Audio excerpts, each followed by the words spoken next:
Tout d'abord, ce qu'il faut savoir, c'est que vous avez dû recevoir dans votre boîte mail un email d'invitation pour créer votre compte. Attention, c'est important de passer par cet email d'invitation. Vous ne pouvez pas aller directement sur le site. Donc, vérifiez bien que vous l'avez eu. Si vous ne l'avez pas eu, vérifiez dans vos spams. Et si vous ne trouvez pas, n'hésitez pas à contacter l'un des contacts dans l'email. En bas, il va y avoir un petit bouton bleu pour créer son compte. On clique dessus. Là, je vous invite à utiliser le navigateur de votre choix. Moi, je suis sur Apple, je vais utiliser Safari. On vérifie bien toutes les infos qui sont préenregistrées. Donc, prénom de l'élève, Émile, et nom de l'élève, Durand. Des fois, c'est inversé, le prénom sera à la place du nom. On vous invite à le réinverser si ce n'est pas au bon endroit. Et ensuite, il suffit de créer votre petit mot de passe.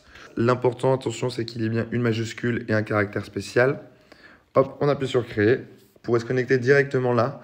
Mais là, selon votre appli d'email et tout, c'est pas toujours exactement pareil parce que là, en fait, on est dans l'application Gmail que j'ai utilisée pour ouvrir l'email du début. Donc, le plus safe, c'est on quitte directement et on va directement aller sur son navigateur, donc Safari ou Google Chrome. On tape dans Google pédagothèque.com. Donc là, vous avez le bouton s'inscrire ou se connecter. Vous êtes déjà inscrit, donc on clique sur se connecter. Nom utilisateur, c'est pas votre adresse email, ce sera toujours le même. Ce sera votre prénom sans majuscule, un point et votre nom de famille. Le mot de passe, c'est celui que vous avez mis. On s'identifie. Donc maintenant, vous êtes connecté sur votre pédagothèque. Je reviendrai plus tard sur comment s'en servir, etc. D'abord, il va falloir faire deux petites choses très importantes. Donc, on va cliquer là-haut, en haut à droite, sur les trois petits points.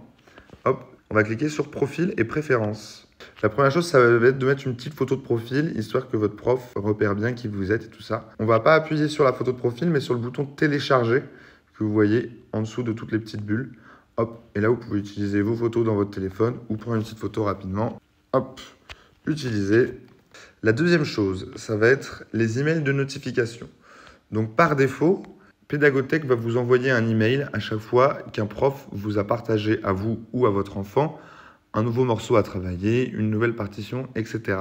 Ce qui est bien aussi, c'est que si vous avez créé votre compte pour votre enfant et que vous êtes deux parents, vous pouvez rajouter ici d'autres emails qui vont recevoir les notifications. Voilà, une fois que vous avez fait ça, vous pouvez quitter ce menu-là. Donc vous avez peut-être remarqué que Pédagothèque est un site web optimisé pour mobile et pas encore une application. Mais pour autant, on a quand même une petite astuce qui permet d'avoir le site web directement telle une application sur l'écran d'accueil de notre téléphone. Donc ça va être deux manips différentes selon si vous êtes sur Apple ou Android. Donc je vais vous montrer pour les deux. Là, c'est sur iPhone. Donc on va cliquer sur le petit bouton partager en bas au milieu. On clique dessus. Et là, si on descend, il y a écrit sur l'écran d'accueil plus. On clique là-dessus et on n'a plus qu'à cliquer sur en haut à bas, ajouter. Et vous voyez que ça m'a créé ma petite icône là, Pédagothèque. Maintenant, quand j'appuie dessus, ça me lance directement Pédagothèque. Et vraiment, telle une application, on pourra tout retrouver. Donc maintenant, sur Android, c'est à peu près pareil. On va ouvrir l'application Google Chrome qui normalement est préinstallée en amont. Si elle n'est pas installée, installez-la depuis le Google Play Store.